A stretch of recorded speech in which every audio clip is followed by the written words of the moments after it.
will withdraw from the Iran nuclear deal. We will not allow Iran to acquire a nuclear weapon. বছরের পর বছর ধরে ইরানের পরমাণু কর্মসূচি বন্ধে বিভিন্ন নিষেধাজ্ঞা দিয়ে দেশটির উপর চাপ সৃষ্টি করে আসছে যুক্তরাষ্ট্র।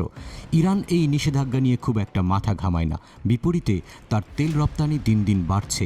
তেহরান শুরু থেকেই বলে আসছে তাদের পারমাণবিক কর্মসূচির উদ্দেশ্য শান্তিপূর্ণ, কিন্তু ওয়াশিংটন সন্দেহ করে ইরান আসলে একটি পারমাণবিক বোমা তৈরি করতে চায়, যা এই অঞ্চলে যুক্তরাষ্ট্র ও তার মিত্রদের স্বার্থের জন্য হুমকি স্বরূপ। নিষেধাজ্ঞার অজুহাতে নানা সময়ে ইরানের তেলবাহী জাহাজ জব্দ করে যুক্তরাষ্ট্র। তবে এবার আর ওয়াশিংটনের এই ধরনের কর্মকাণ্ড ছাড় পাবে না, জানিয়েছেন IRGC নৌ কমান্ডার।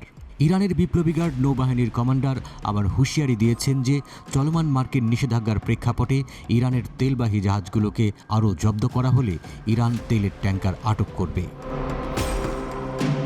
পারস্য উপসাগরের জাতীয় দিবসের অনুষ্ঠানে একটি বক্তৃতার সময় আলিজিরু তাংসিরি যুক্তরাষ্ট্রকে হুঁশিয়ার করে দিয়ে বলেছেন যে সময় তারা আমাদের তেল ট্যাঙ্কার আটক করতে পারে সে সময় শেষ হয়ে গেছে। তাংসিংরির ঘোষণা ইঙ্গিত করে ইরান যুক্তরাষ্ট্রের এই ধরনের কর্মকাণ্ডের বিরুদ্ধে প্রতিশোধ নেবে। IRGC নৌ কমান্ডার বলেন, আমাদের শত্রুরা জানে যে তারা যদি আমাদের তেলের ট্যাঙ্কার ছিনিয়ে নেয় তাহলে আমরা প্রতিশোধ নেব। তারা আমাদের তেলের ট্যাঙ্কার নিয়ে যায় এবং জবাবে আমরা তাদের একটি তেলের জাহাজ আটক করি। এরপর যুক্তরাষ্ট্র আমাদের ট্যাঙ্কার ছেড়ে দিতে বাধ্য হয়। জানুয়ারিতে ওমান সাগরে একটি তেলবাহী ট্যাঙ্কার আটক করে ইরানের নৌবাহিনী।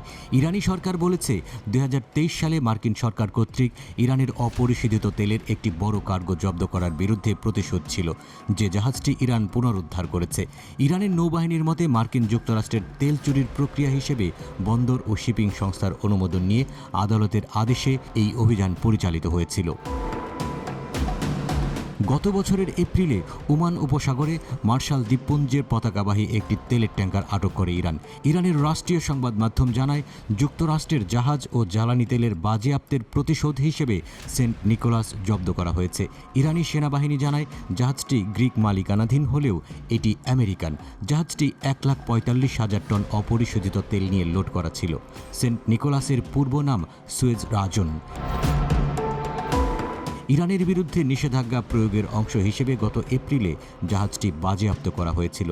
জাহাজটির মুক্তি নিশ্চিত করতে দীর্ঘ আইনি প্রক্রিয়ার পরে এর মালিক $2.46 মিলিয়ন জরিমানা প্রদান করেন। এর আগে জব্দ করা ইরানের অপরিশোধিত তেল মার্কিন যুক্তরাষ্ট্রের $83.4 বিলিয়ন বিক্রি করেছিল।